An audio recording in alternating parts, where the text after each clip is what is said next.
नमस्कार, मैं हूं गीता ठाकुर और आप देख रहे हैं नेशन स्पीक। केंद्र में प्रधानमंत्री नरेंद्र मोदी के विजयी रथ को रोकने के लिए विपक्षी गठबंधन बनाया गया। तमाम बड़ी पार्टियां इस गठबंधन में शामिल हुई, जिसके बाद अभी गठबंधन को लेकर तमाम तरह की जानकारियां साफ भी नहीं हो पाई थी कि अचानक इस गठबंधन में धीरे धीरे दरार देखने को मिली। अब कहां-कहां इस गठबंधन में बगावती सुर तेज हो रहे हैं, इस पर चर्चा के लिए हमारे साथ नेशन स्पीक्स के ग्रुप एडिटर रोहित खन्ना मौजूद हैं। सर, बहुत-बहुत स्वागत है आपका। जी, धन्यवाद गीता। सर, जिस तरीके से अभी तो गठबंधन को लेकर ना एक छोटा सा लोगो तय हो पाया था, ना ही झंडा तय हो पाया था, सीट शेयरिंग तो चलिए दूर की बात, और अब बगावती सुर तेज हो गए। सही कहा आपने कि ना झंडा तय हो पाया, ना कुछ और तय हो पाया और अब बगावती सुर तेज हो गए। गीता, इसमें बड़ी सीधी सी बात है कि अभी से जो इंडी गठबंधन का जो भविष्य है वो हमें थोड़ा सा अंधकार में दिखाई दे रहा है।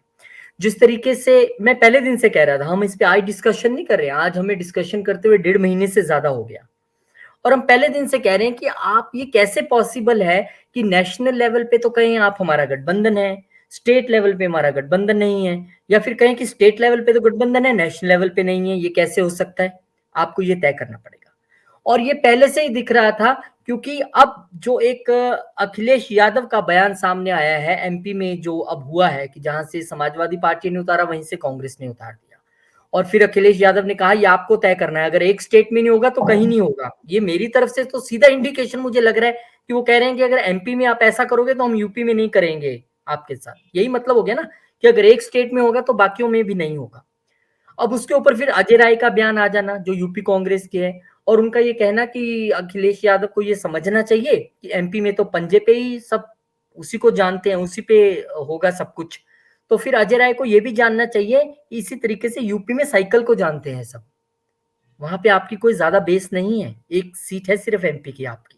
तो अगर तो आप ये समझते हैं तो अखिलेश यादव तो पहले दिन से कह रहे हैं कि हम वहां पे यूपी में बड़े भाई की भूमिका में हैं, हम सीट शेयरिंग तय करेंगे, हम चीजों को बांटेंगे।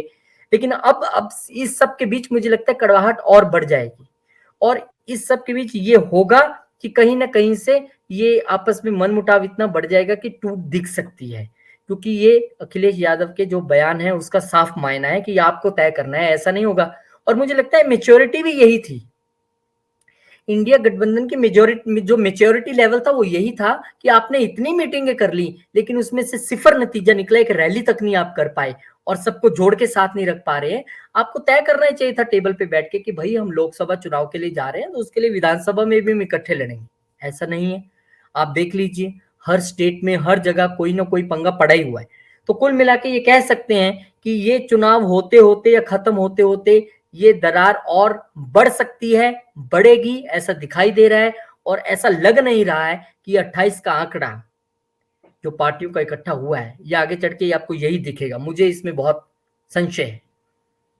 जी सर, ये भी कहा जा सकता है कि अगर हम शुरुआत की बात करें और शुरुआत से अब तक की बात करें तो शुरुआत में ही ये सब कुछ साफ होने लग गया था। जब हम पंजाब या दिल्ली की बात करते हैं, दोनों ही राज्य पहले से तैयार नहीं थे।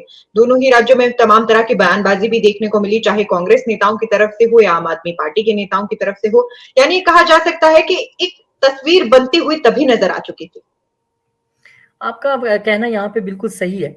आप स्टेट दर स्टेट पकड़ लें तो आपको ये समझ आ जाएगा कि कितनी तल्खी है। सबसे पहले हम अगर ये जो विधानसभा चुनाव जहां जहां हो रहे हैं अगर उन्हीं को आप पकड़ लो, राजस्थान में अरविंद केजरीवाल जो आम आदमी पार्टी है वो खुल के बोल रहे हैं गहलोत साहब के खिलाफ, और ये दोनों एक ही गठबंधन में भी हैं, तो यहाँ पर तल्खी। छत्तीसगढ़ में यही दिख रहा है। फिर उसके बाद मध्य प्रदेश में आप देख लीजिए कि किस तरह अखिलेश यादव और कांग्रेस आमने सामने नजर आ रही है, और वहां पर आम आदमी पार्टी भी है। वहीं पर पहली रैली भी होनी थी, वो रैली भी कैंसिल हो गई। उसके बाद दिल्ली में कभी ना कभी मीटिंग्स चली रहती हैं, 3-3 4-4 घंटे की मीटिंग्स हो रही हैं कैडर की, और ये कहा जा रहा है कि हम तो 7 सीटों पर लड़ेंगे, और ये मैसेज भी जा रहा है अपने पार्टी वर्कर्स में कि जमीनी लेवल पे आम आदमी पार्टी का जम के विरोध करें।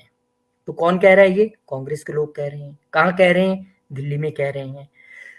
आप पंजाब आ जाइए, पंजाब में भी कुछ ज्यादा अच्छे हालात दिखते नहीं है। वहां पर दिन कोई ना कोई ऐसा दिन आता है जब कांग्रेस के डिफरेंट लीडर्स की गिरफ्तारियां या उन पे मामले दर्ज हो रहे हैं। तो यहाँ पर भी खुल के प्रताप सिंह बाजवा हो या राजा वड़िंग हो, ये विरोध करते रहे हैं आम आदमी पार्टी का। और आम आदमी पार्टी ने भी वहां पर ये शो किया है कि वो बड़े भाई की भूमिका में है, और ये सच भी है, वहां पे है वो बड़े भाई की भूमिका में, वहां पे वो सरकार में है, अच्छा खासा आंकड़ा है उनके पास।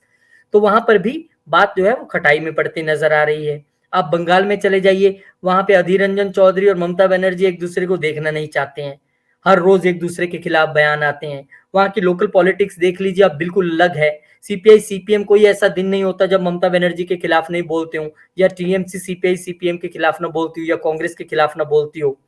तो कोई तो ऐसी एक स्टेट बता दीजिए जहां पे हम कह सकें। और आप जेडीयू का देख लीजिए, तो उनकी अपनी आरजेडी के साथ खिचड़ी पक रही है। वहां पे उनको लग रहा है कि हम दोनों ही सबसे ज्यादा कितनी सीटें ले लें, और फिर जो थोड़ा बहुत बच गया तो दे देंगे कांग्रेस सीपीआई सीपीएम को, सब बांट लेंगे अपने आप आपस में। तो कोई ऐसा स्टेट नहीं है जहां पे इनका कोई कंफ्लिक्ट नहीं है।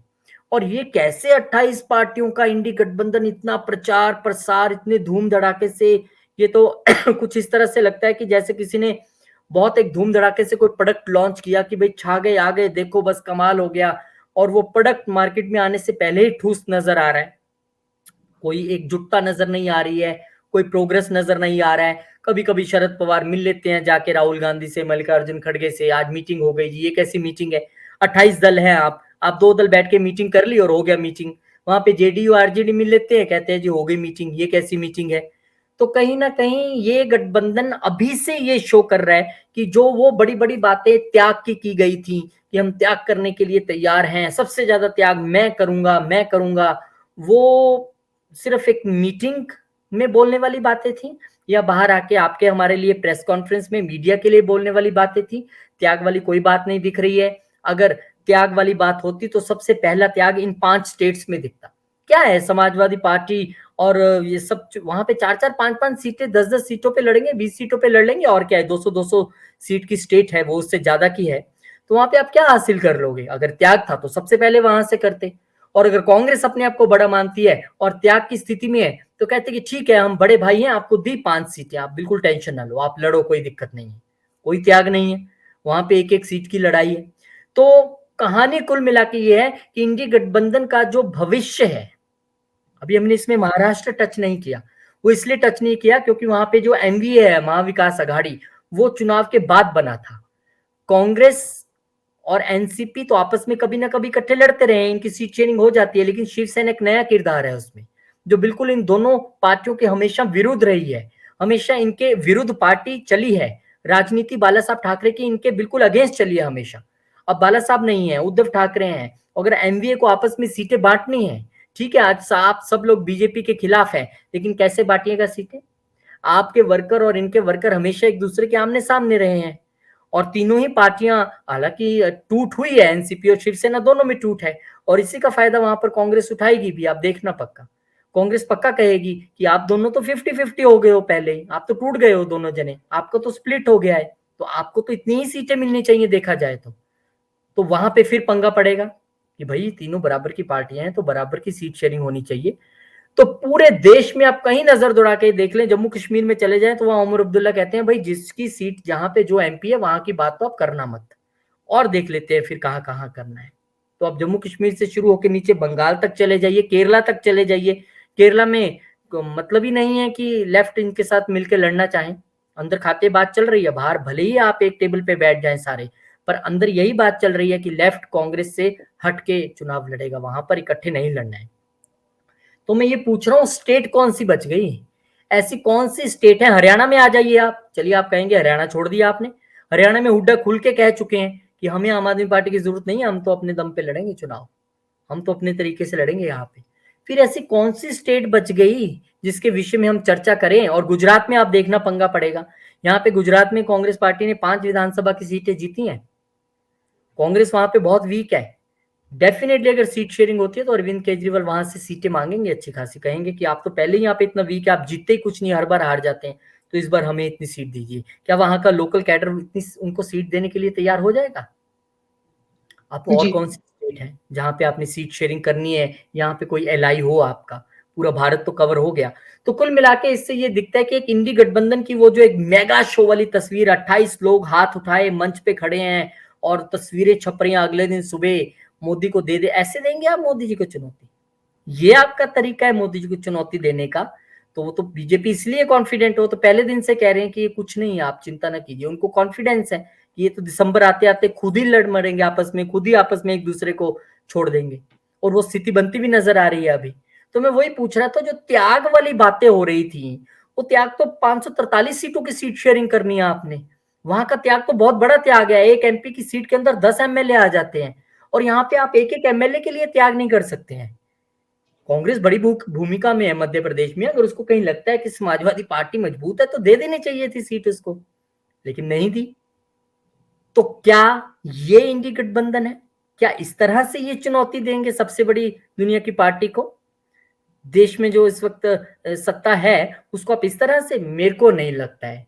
मेरे को ये लगता है कि इंडी गठबंधन बहुत इस वक्त एक ऐसी स्थिति से गुजर रहा है जहां पे ना तो नेता है कोई जो कन्वीनर हो, ना नीतियों का कोई खाका है, ना सीट शेयरिंग का कुछ पता है, सिर्फ अपने अपने हित की बात हो रही है। और ये एनडीए के लिए बहुत इजी कर देता है 2024। इंडी गठबंधन जिस तरीके से, कांग्रेस शायद ये सोच रही है कि भाई अब चिंता मत करो, ये 5 विधानसभा के चुनाव होने दो, ऐसा कमाल। अब कहां कहां सत्ता आएगी ये तो भगवान जाने। चुनाव के जो अलग अलग पोल्स के आ रहे हैं, सर्वेक्षण, वो तो रोज बदलते हैं। वो कभी किसी को आगे दिखाते हैं, कभी किसी को आगे दिखाते हैं। एक चैनल एक को दिखा रहा है तो दूसरा दूसरे को दिखाता है। अब ग्राउंड लेवल पे क्या चल रहा है नहीं पता। टक्कर बहुत कड़ी है इस बार, ये मानना पड़ेगा। लेकिन कांग्रेस के थिंक टैंक का ये कहना है कि भाई आप चिंता ना करो, हम यहाँ पे ऐसा कमाल करने वाले हैं कि फिर जब हम सीट शेयरिंग के लिए जाएंगे ना, फिर हम कहेंगे भाई हमें तो इतनी चाहिए।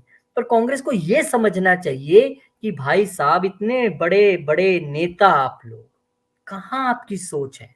आप राजस्थान में, मध्य प्रदेश में बहुत अच्छा कर भी लेंगे तो किससे लड़, वहां तो आप ही हैं, आप ही को सीटें मिलनी है। अब मध्य प्रदेश में आप अच्छा करके यूपी में अखिलेश यादव को बोलोगे देखो मैंने वहां कितना अच्छा प्रदर्शन किया, लाओ मुझे ज्यादा सीट दो, कहेगा भैया वहां आपने अच्छा किया है, वहां की बात कीजिए, यहाँ की मत कीजिए। और ना ही वो अरविंद केजरीवाल को जाके कह सकते हैं कि देखिए मैंने तेलंगाना में क्या कर दिया, अब आप मुझे दिल्ली और पंजाब में ज्यादा सीट दो। ये कहा जा सकता है? ये पता नहीं किसकी सलाह है, मुझे नहीं पता कांग्रेस पार्टी किस तरीके से। आप जिस स्टेट में सीटें जीत रहे हो वहां आप ही की सत्ता है, आप ही का सब कुछ है, वहां तो और किसी के साथ अलायंस है ही नहीं आपका। छत्तीसगढ़ में नहीं है, तेलंगाना में नहीं है, मिजोरम में नहीं है, राजस्थान में नहीं है, एमपी में नहीं है। यहाँ आप जीत के किसको दिखाना चाहते हो? यहाँ पे अच्छा प्रदर्शन करके, हार जीत तो भविष्य के गर्भ में है कि किसको वहां पर सत्ता मिलेगी। लेकिन कांग्रेस पार्टी के थिंक टैंक का ये मानना है कि यहाँ अच्छा करके हम सब जगह ज्यादा सीटें मांग लेंगे। कैसे मांग लेंगे?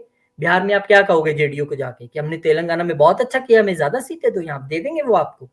तो ये भगवान ही मालिक है कि इनके कौन सिपा सलार है, कौन इनको सलाह देता है, मीटिंग में कौन क्या कहता है और कौन हाँ कर देता है। अगर ऐसी इनकी सोच है तो ये मुझे अभी इंडी और एनडीए गठबंधन का कोई मुकाबला दिखाई नहीं दे रहा है इस तरीके से, क्योंकि एक संगठित और एक असंगठित के रूप में इंडी गठबंधन इस वक्त नजर आ रहा है। पार्टियां बिखरी बिखरी, आवाजें बिखरी बिखरी, और मैं वही, आपने जो कहा कि ना झंडा हुआ, ना लोगो हुआ, ना कन्वीनर हुआ, ना सीट शेयरिंग हुई। तो ऐसे में ये खबरें अब उठने लगी हैं कि क्या यही भविष्य है इंडी गठबंधन का? जी बिल्कुल सही आपने कहा, खबरें उठने लगी है कि क्या यही भविष्य है उस महागठबंधन का जो प्रधानमंत्री नरेंद्र मोदी के विरुद्ध बनाया गया था, इस बार उन्हें हराने के लिए बनाया गया था। खास बात यह है कि जिस तरीके से इस गठबंधन ने अभी तक प्रदर्शन किया है उससे साफ हो रहा है कि जनता सब समझ रही है, धीरे धीरे जनता समझ रही है जो एकजुट होकर चल नहीं पा रहा वो एकजुट होकर देश कैसे चलाएगा। बहुत बहुत शुक्रिया सर इस चर्चा में शामिल होने के लिए। और कुल मिलाकर ये कहा जा सकता है कि गठबंधन को लेकर पूर्ण रूप से स्थिति असमंजस की है, विरोधी स्वर तेज हो गए हैं। 5 राज्यों के विधानसभा चुनावों के खत्म होने के बाद दरार और बढ़ जाएगी, ऐसे भी कयास लगाए जा रहे हैं। क्या कुछ अपडेट महागठबंधन को लेकर है, चुनावों को लेकर है, नेशन स्पीक्स हाजिर होता रहेगा। आप सभी नेशन स्पीक्स के यूट्यूब चैनल को लाइक, सब्सक्राइब और शेयर करना ना भूलें।